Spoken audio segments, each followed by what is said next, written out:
What's it like working at an enormous organization, Yeah. global influence, and maybe what did you take away from the fact that you had Fortune 10 on your resume for so many years? You have to realize that Chevron, although a Fortune 10 company, only has, I haven't looked lately, but when I left, it was about 35,000 employees. So we're not talking hundreds of thousands. This is working lean, working smart, working efficiently worldwide. And so that makes it feel like a small company. It feels like a family. And the number one reason why people stay and why I stayed so long were the people and the development that the company offered. And so I traveled for Chevron to many countries. Last time I counted, it was probably about 15 different countries.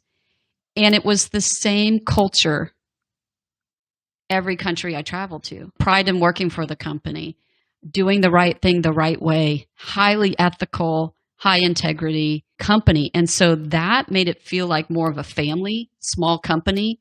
I had a vast network because of that. And having that title, or that company name behind, even now that I'm an entrepreneur, still helps me in my career. But what I learned from that company is people are your number one asset. Treat them fairly, treat them respectfully, develop your talent, and they will do great things for you.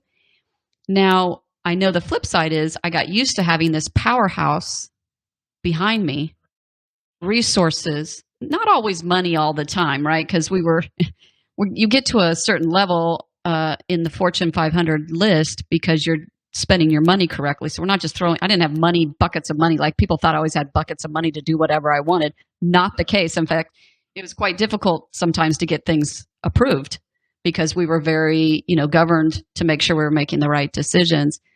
But it did teach me how to be a good cost steward of the money, to be collaborative, and to be growth mindset, kind of that curiosity mindset, forward looking, and really work as a team rather than an individual leader.